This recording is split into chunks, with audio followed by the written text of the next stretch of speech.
ऋषि भृगु और विष्णु की कथा आप सबने दोस्तों सुनी पढ़ी होगी कई बार। कथा ये कहती है कि त्रिदेवों की परीक्षा हो रही थी कि तीनों में श्रेष्ठ कौन है। देखिए, मनुष्य अपने भीतर की चीजों को ही प्रोजेक्ट करता है क्योंकि मनुष्य ने ही सब कथाएं लिखी हैं।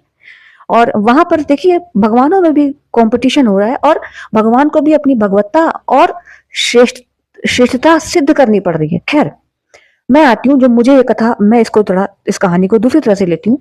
मुझे इस कहानी में कई सीख लगती है क्योंकि कथाएं जो है वो जीवन के व्यवहारिक सबक देती हैं। पहली शिक्षा ऋषि भृगु और विष्णु की कथा में, कि भले ही आप ब्रह्म ऋषि हो और आपके पास समस्त लोकों में, त्रिदेवों के लोकों तक में जाने की आपके पास शक्ति हो, सामर्थ्य हो, तो भी पूर्व सूचना के बगैर कहीं मत जाइए। पहली शिक्षा।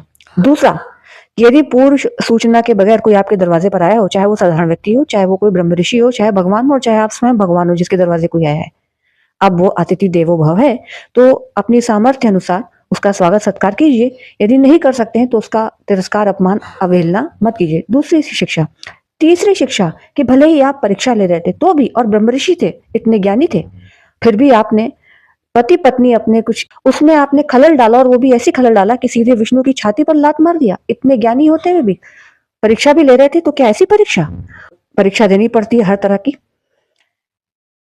और यहीं पर कि इतने बड़े बड़े ब्रह्म ऋषि भी क्रोध में अपना नियंत्रण खो देते हैं। चौथी शिक्षा, कि जो सबसे महत्वपूर्ण है, कि इतने बड़े ब्रह्म ऋषि, उन्होंने क्रोध में अपना नियंत्रण खोया और वो भूल गए कुछ देर के लिए, इतना क्रोध में गए और इतनी प्रतिक्रिया उनकी इस हद तक पहुंच गई। लेकिन विष्णु ने जो प्रतिक्रिया दिया, ये जानते हुए भी कि उनका व्यवहार गलत था, विष्णु उनके चरण सहलाने लगे, चरण दबाने लगे, उनका क्रोध शांत किया। और फिर ब्रह्म ऋषि को भी अपनी भूल का एहसास हुआ। इतने बड़े ब्रह्म ऋषि, समस्त लोकों में जाने की जिनके पास सामर्थ्य है, उन्हें उन्हें भी अपनी भूल का तक्षण एहसास हुआ। और विष्णु, भगवान विष्णु, जो उनको तुरंत सबक दे सकते थे, उन्होंने अपनी प्रतिक्रिया पर नियंत्रण रखा और अपने विनम्रता से उनको उनकी भूल का अनुभव कराया। उन्होंने अपनी गलती मानी और तुरंत सुधार किया। कितनी सारी शिक्षा है इसमें।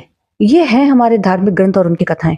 और आपके गुरु क्या पढ़ा का, जो त्रिदेवों की परीक्षा से हटकर जो मुझे लगता है, जो व्यवहारिक ज्ञान मुझे दिखाई पड़ा, कि अगर मेजबान के लिए उसूल है तो मेहमान के भी उसूल हैं, मेहमान को भी उन्हें फॉलो करना चाहिए। और ये हमारे देश के लोगों को सीखने की बहुत जरूरत है।